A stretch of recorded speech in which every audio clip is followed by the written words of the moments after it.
My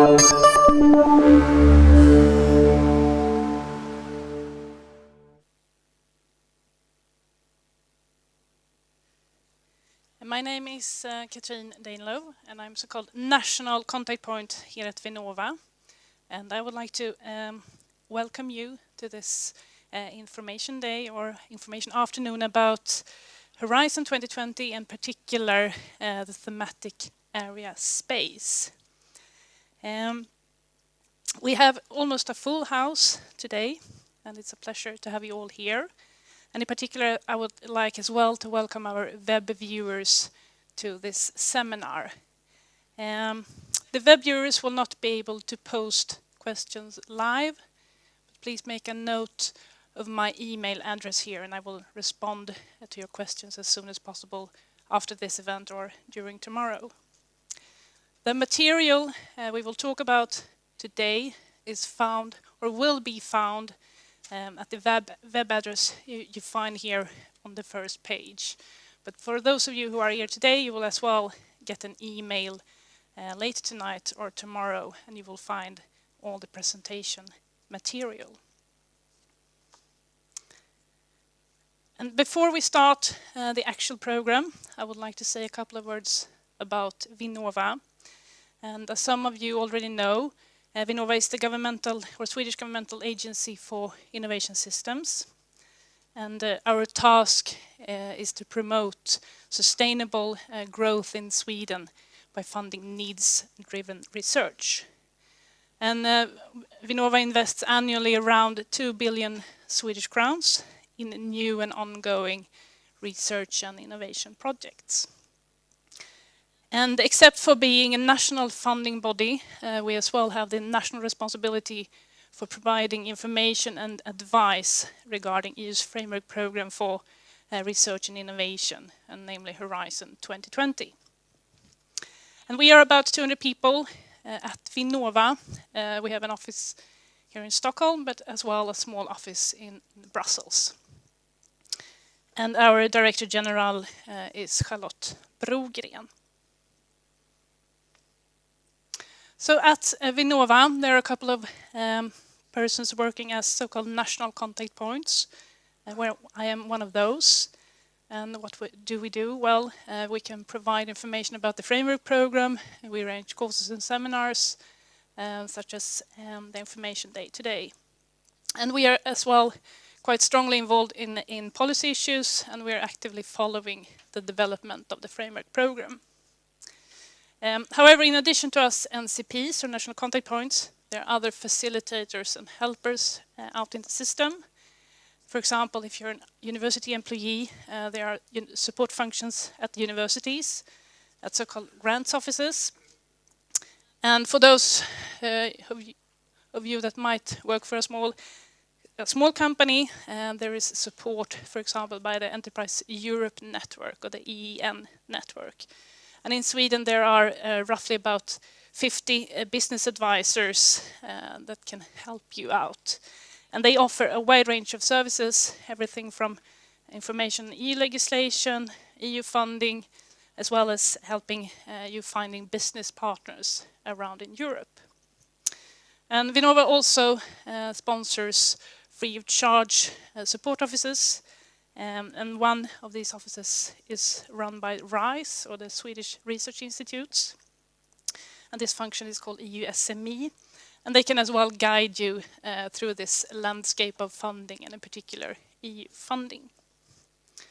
And for the space area in particular, there are 2 national contact points in Sweden, myself, and then as well Katrin Danerlöv from the Swedish National Space Board. Katrin is as well here in the audience.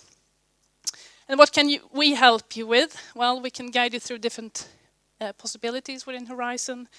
We can help you, for example, in speed reading drafts of proposal and give you feedback. And we can as well help you in understanding the aim of different calls and different topics.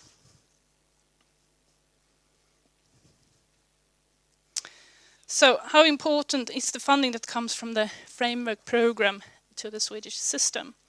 This is data from 2012.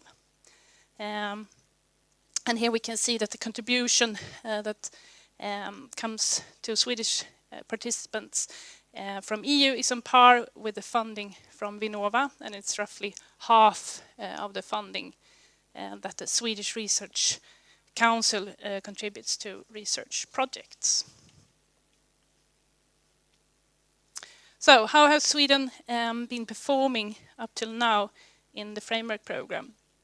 We've had quite a competitive position until June last year. The Swedish players were granted nearly 11 billion Swedish crowns, and this is equivalent to approximately 3.8% of the funds. And this puts then Sweden on a top 10 ranking list. And some of the countries that have been benefiting most from the framework program are Germany, United Kingdom, as well as France. And we're quite good as well in comparison to our Nordic neighbors. I would like as well to mention that the Swedish players have a relatively good success rate. We have an average success rate in the whole framework program of 23%, and this should be compared to 21%, which is the EU average. And if you want to know more about the participation in the framework program and statistics around that, Vnova publishes an annual report. And there's a new report coming up in a couple of weeks. So you can have a look at the Vnova web portal, and you can have a look at a place which is called Publications. And these are the Swedish organizations that have been granted most of the funds in FP7. And this is sort of the whole FP7. And this list is dominated by the large universities. We find Karolinska Institutet in the top position. And KI is followed by Lunds Universitet, KTH, as well as Uppsala University. On the corporate side, we find, for example, the Volvo Group. We find as well, for example, Ericsson. And in this context, we as well find the Swedish Meteorological and Hydrological Institute. So if we look instead at the entire space program, these are the countries that are most successful. On the top of the list, we find France, Germany, United Kingdom, as well as Italy. Sweden take home roughly 2% of the funds, and this puts us on an 11th place or position.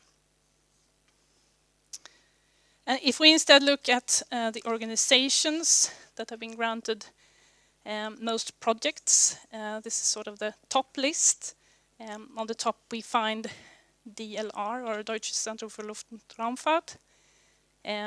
We find several research organizations like CNRS, CNR, or for example TNO. And further down the list we find, for example, Fraunhofer and Max Planck. On the corporate side we find companies like Astrium or Thales. And one can also note that the universities are found further down this list. So the top universities are, for example, University of Surrey, University of Leicester, as well as University of Bremen. But we are very happy here to see the Swedish Meteorological and Hydrological Institute on this top list. And these are the Swedish organizations that have been most active in the space part so far in the framework program. We once more see the Swedish Meteorological and Hydrological Institute, followed by, for example, Chalmers, Nanospace, the Institute for Space Physics. We see as well some small and medium-sized companies like OSTC, and I shall as well say that Nanospace AB is not an SME through its ownership by SSC.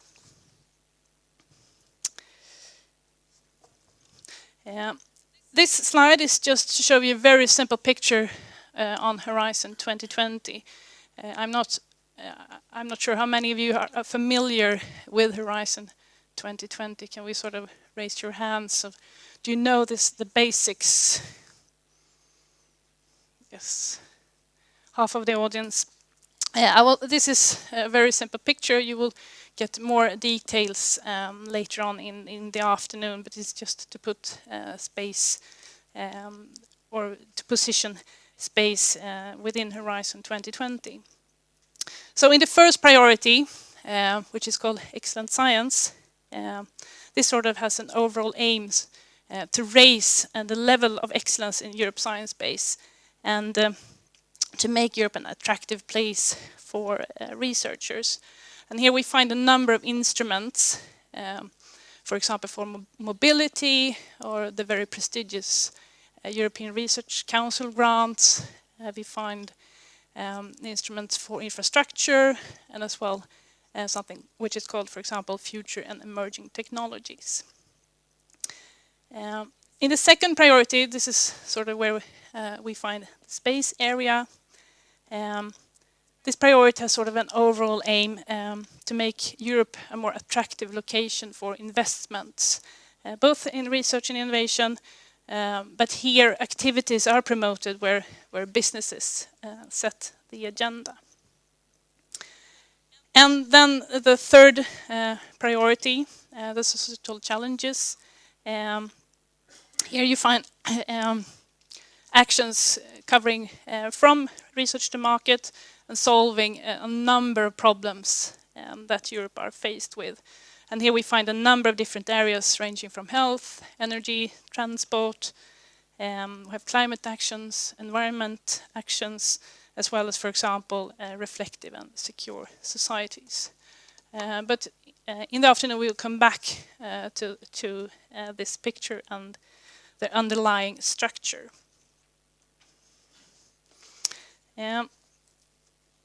In this context, I would like to mention that Vnova has a planning grant, and this planning grant is directed towards small and medium-sized enterprises and their application towards Horizon 2020.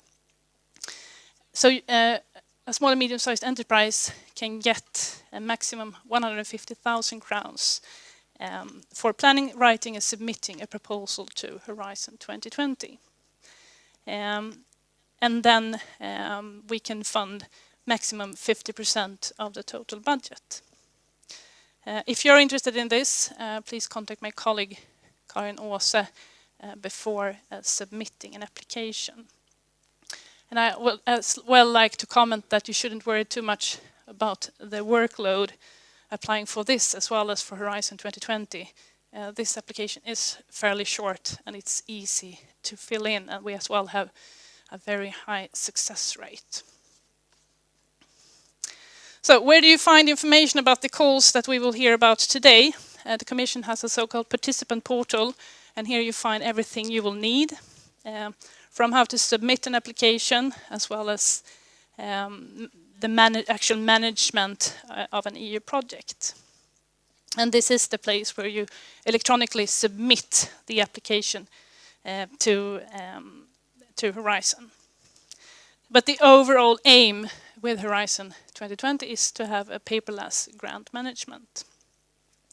And in connection with the participant portal, it's worth mentioning as well that the Commission is always seeking for experts or independent experts in order to help the Commission to evaluate project proposals as well as reviewing ongoing projects. And I know that last week the REA, or the Space Executive Agency, they announced that they are still looking for external experts for the upcoming calls. So I strongly recommend this to you. I mean, first of all, it's an excellent way to learn sort of the state of the art in your field, but it is as well an opportunity to get insight into what is required to have success when application to Horizon 2020. I would also like to highlight a new feature in the participant portal, and that is a Google type search function.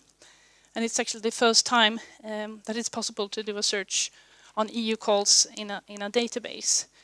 So I really recommend that you try this out. The idea is that you shouldn't